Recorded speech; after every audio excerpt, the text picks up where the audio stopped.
حضرت ابو طالب کے ایمان پہ بات کرنے والوں سے میرا سب سے پہلا سوال آج کے اس جشن کے حوالے سے یہ ہے، کیونکہ سوشل میڈیا کا دور ہے، آج ہماری بات سوشل میڈیا کی وساطت سے دشمنوں تک بھی پہنچتی ہے، بیگانوں تک بھی پہنچتی ہے، جو ہمارے عقیدے کو تسلیم نہیں کرتے ان تک بھی پہنچتی ہے۔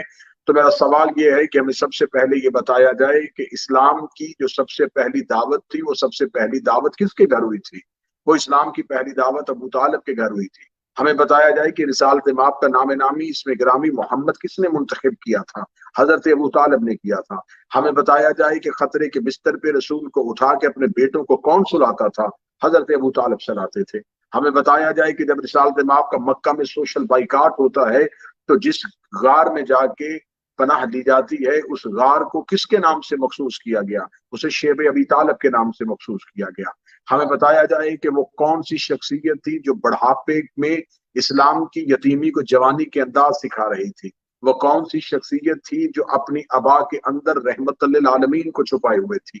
وہ کون سی شخصیت تھی جس نے خانہ کعبہ کے قریب بیٹھے ہوئے 70 کفار کو محمد کے قتل کے منصوبے پہ اپنی نیام سے تلوار کو نکال کے ان کی گردنوں پہ رکھ کے یہ کہا تھا کہ اگر میرے محمد کو امان نہ ہوئی تو مکہ میں کسی کو بھی امان نہیں ہوگی، میں مکہ کی گلیوں کو خون کی ندیوں میں بدل دوں گا؟ وہ کون شخصیت تھی؟ وہ یقیناً حضرت ابو طالب تھے۔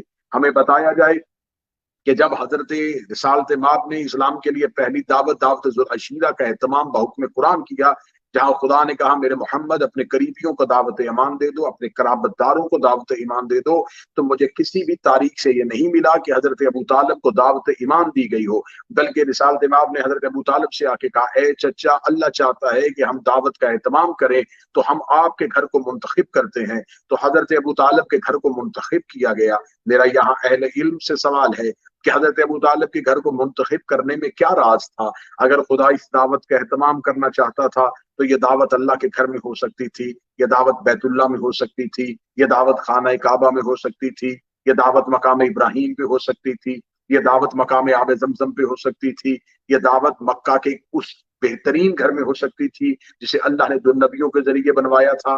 لیکن یہ دعوت حضرت ابو طالب کے گھر میں کیوں ہوئی؟ جب ہم نے مورخ کے سامنے یہ سوال رکھا تو مورخ کی آنکھیں تعصب ابو طالب کی وجہ سے بے شک اٹھی ہوئی تھی، لیکن اس سوال کو سنتے ہی شرما گئی۔ تو اس نے ہمیں یہ جواب دیا کہ حضرت ابو طالب کے گھر میں دعوت ذوالعشیرہ کا اہتمام اس لیے ہوا تھا کہ خانہ کعبہ میں اس لمحہ میں بت پڑے ہوئے تھے، اس لمحہ میں کفار نے بت کدا بنایا ہوا تھا، مکہ کے کفار وہاں اپنے بتوں کو پوجتے تھے، تو اس لیے بتوں کے ہوتے ہوئے لا الہ نہیں کہا جا سکتا تھا، غیر خدا کے ہوتے ہوئے ایک اللہ کی بات نہیں ہو سکتی تھی، جن کی نفی کرنی تھی ان کی موجودگی میں توحید کی بات کیسے ہوتی؟ تو اب ہم سوال کرتے ہیں کہ جب اللہ کے گھر میں بت تھے تو کیا حضرت ابو طالب کا گھر بتوں سے پاک تھا؟ تو یقیناً بتوں سے پاک تھا۔ تو پھر مجھے یہ جملہ کہنے کی اجازت دیجیے کہ جب رحمان کے گھر بت تھے تب عمران کے گھر میں بت نہیں۔